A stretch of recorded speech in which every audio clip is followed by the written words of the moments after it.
పరిష్కార మార్గం.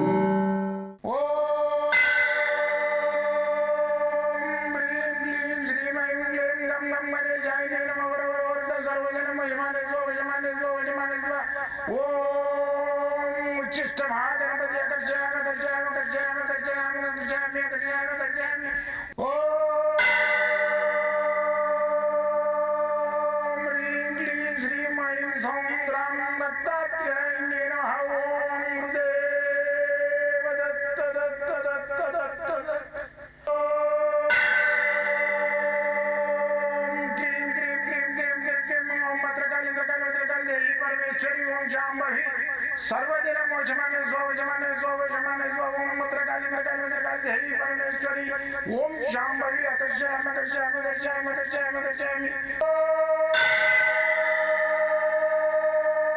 चट चट चट चट चट ज्वाल ज्वाल ज्वाल नरसिंहाय लक्ष्मी नरसिंहाय अकर्षयामि अकर्षयामि अकर्षयामि ओम चट चट चट चट चट चट चट ओम चट चट चट चट चट ओम चट चट चट चट ज्वाल ज्वाल ज्वाल ज्वाल नरसिंहाय लक्ष्मी नरसिंहाय अकर्षयामि अकर्षयामि अकर्षयामि अकर्षयामि अकर्षयामि अकर्षयामि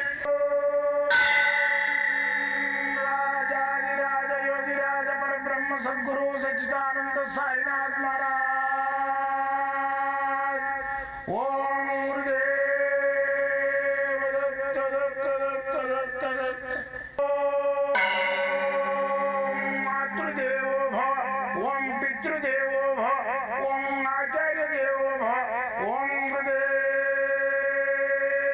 दत्त दत्त दत्त दत्त दत्त ఓం గురుదేవ దత్త దత్త దత్త దత్త దత్త దత్త దత్త దత్త దత్త.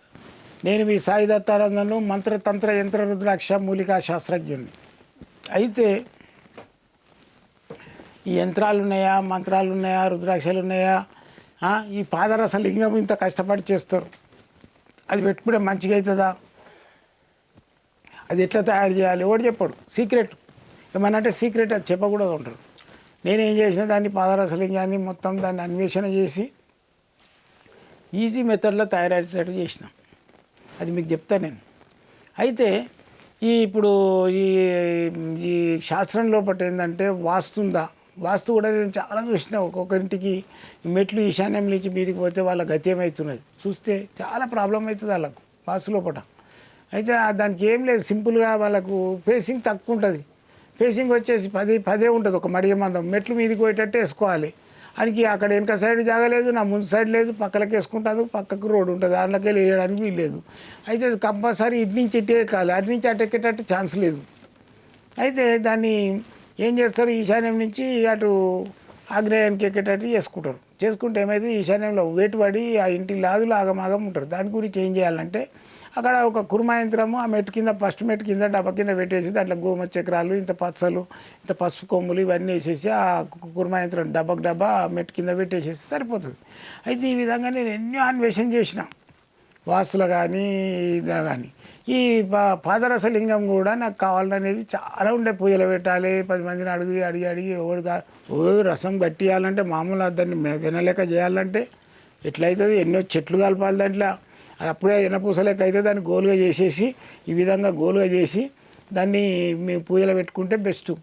అది నువ్వు ఎప్పుడు చేయగలుగుతావు, నీతోటి అవుతుంది అంటే మరి నేను చేసిందే, ఇది నేను తయారు చేసింది ఏం లేదు. దీన్ని ఏమి ఈజీగా మెథడ్ ఏమైందంటే దీంట్లో ఈ పాదరస లింగాన్ని తయారు చేయాలంటే ఈ పాదరస లింగానికి ఎందుకు అంత వాల్యూ పెట్టి దానికి అంత పవర్ ఎందుకు పెట్టిండు అనే దాని గురించి ఆలోచన చేసిండు నేను. ఈ పాదరసం అనేది ఒక మెటల్, ఇది ఇనుములాగానే, కానీ ఏ మెటల్కు దానికి వాల్యూ లేదు. దీనికి ఎందుకు ఉందంటే దీంట్లో ప్రాణం ఉన్న మెటల్, ఇది ఇట్లా నీళ్ళ లెక్కనే కదులుతుంది పాదరసం, మీరు చూడండి. అయితే ఈ పాదరసం అంటే శివుడి యొక్క వీర్యం. ఒకసారి శివపార్వతులు తాండవ చేస్తుంటే ఆయన వీర్యం స్ఖలించి అది కింద పడంగానే అప్పుడు వాయుదేవుడు ఏం చేస్తాడు, ఇది భూమి మండలం లోపల ప్రళయం ఏర్పడుతుందని దాన్ని తీసుకుపోయి ఒక కపోతం అనే పావురం, అది ఒక పక్షి లోపల వేస్తారు, పెద్ద పక్షి, అది దాని నోట్లో వాడేస్తారు. అది తట్టుకోలేక కక్కుతుంది. అది కక్కినప్పుడు సముద్రంలో కక్కుతుంది. అది సముద్రం కూడా తట్టుకోలేక దాన్ని బయటకు కొట్టేస్తాడు. బయటకు వచ్చేసినప్పుడు ఏమవుతుంది, భూమి లోపల అక్కడక్కడ భూమి లోపల ఐక్యమైపోతుంది. అయితే అవి కొన్ని చుక్కలు మాత్రం ఏమవుతుంది, ఒక 6 గడ్డిపూసల మీద ఆ చుక్కలు ఇట్లా పడిపోయి నిలబడతాయి. ఆ చుక్కలు వేస్ట్ కావద్దు కదా, మరి శివుడివి కదా. అవి 6 ముఖాలతోటి నా సుబ్రహ్మణ్య స్వామి తయారైపోతాడు, ఓ బాలుడు తయారవుతాడు. మళ్ళీ వాళ్ళను ఎట్లా పోషించాలి, మరి తల్లి లేదు ఏం లేదు, పాలిచ్చేటోడు ఎవరు లేడు. అప్పుడు అష్టవసువులు అనే దేవతలు వచ్చి 8 మంది వచ్చి ఆయనకు పాలిచ్చి పెంచి ఆయనను పెద్ద చేసి శివుడికి అప్పచెప్పేసిస్తారు. ఎవరిని? ఈ సుబ్రహ్మణ్య స్వామిని. అట్లా ఆయన ఇంద్రియం అనేది కూడా వేస్ట్ కాదనమాట. ప్రతి వస్తువు అనేది వేస్ట్ కాదు, ప్రతి శరీరంలో వచ్చే చెమట కూడా వేస్ట్ కాదు. అయితే ఆయన సుబ్రహ్మణ్య స్వామి తయారైండు. మిగతాది ఏదైతుందో అక్కడక్కడ భూమి లోపల ఉన్నది, దాని బావులు దొవితే ఆ బావి లోపల ఉంటుంది అనమాట పాదరసం.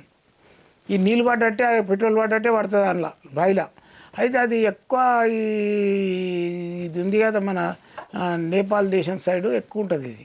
అయితే అక్కడ బావులు దొవి ఏం చేస్తారు, అది ఒక మంచి యువతి పెద్ద మనిషి అవుతారు కదా, ఏది మెన్సెస్ అయిపోతారు కదా, పెద్ద మనిషి కొత్తగా రజస్సులు వాళ్ళు అవుతారు కదా, వాళ్ళకి తెల్లటి వస్త్రాలు వేస్తారు, పన్నీరు, సెంటు, ఒట్టివేర్లు, తుంగమోస్తలు, ఇవన్నీ సుగంధ పరివాళ్ళతోటి ఒక ద్రవ్యం తయారు చేస్తారు. ఒక నీళ్ళు బాగా మంచి పన్నీరు ఇట్టేసి దాంట్లో స్నానం చేపిస్తారు ఆ కన్యకు.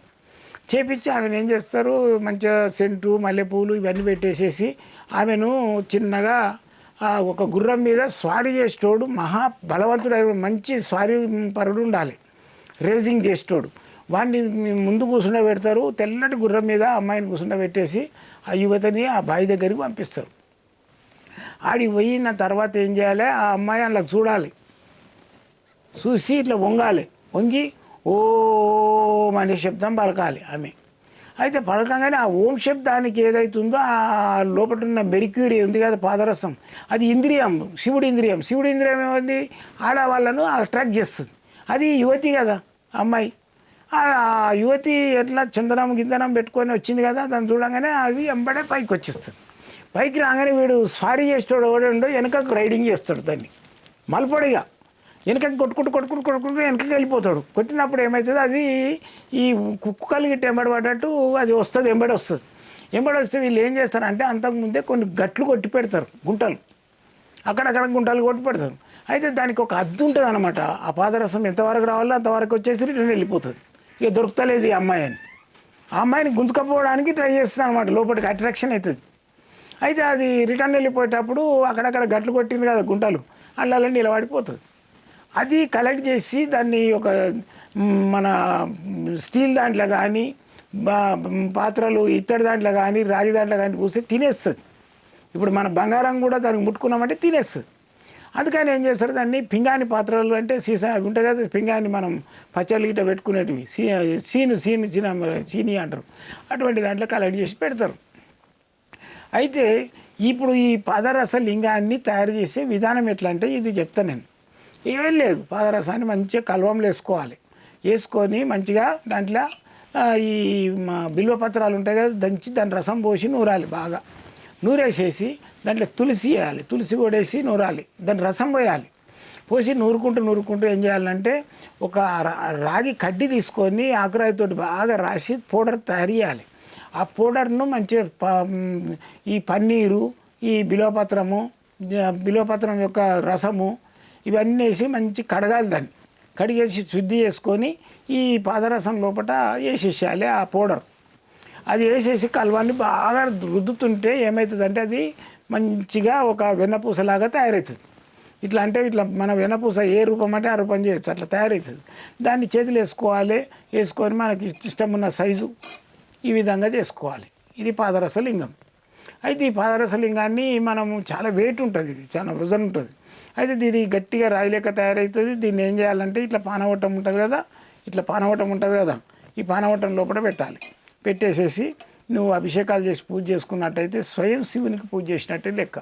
ఇది ఆయన నుంచి ఉద్భవించింది కాబట్టి ఇంట్లో అఖండ ఐశ్వర్యం వస్తుంది, ధనకనక వస్తువాహనాలు వస్తాయి, అనుకున్న పనులు అవుతాయి, ఏది అనుకుంటే అది అవుతుంది. ఇది ఇంట్లో ఉన్న వాళ్ళకు దరిద్రం అనేది దరిచేరదు. మీ ఇంటి లోపల ఏ కార్యం అనుకున్నా నిర్విఘ్నంగా జరుగుతుంది. కావాలనుకుంటే నా దగ్గర ఉంటాయి, ఆన్లైన్ తోటి పంపిస్తా, మీరు వచ్చి కూడా తీసుకోవచ్చు. జై గురుదత్త.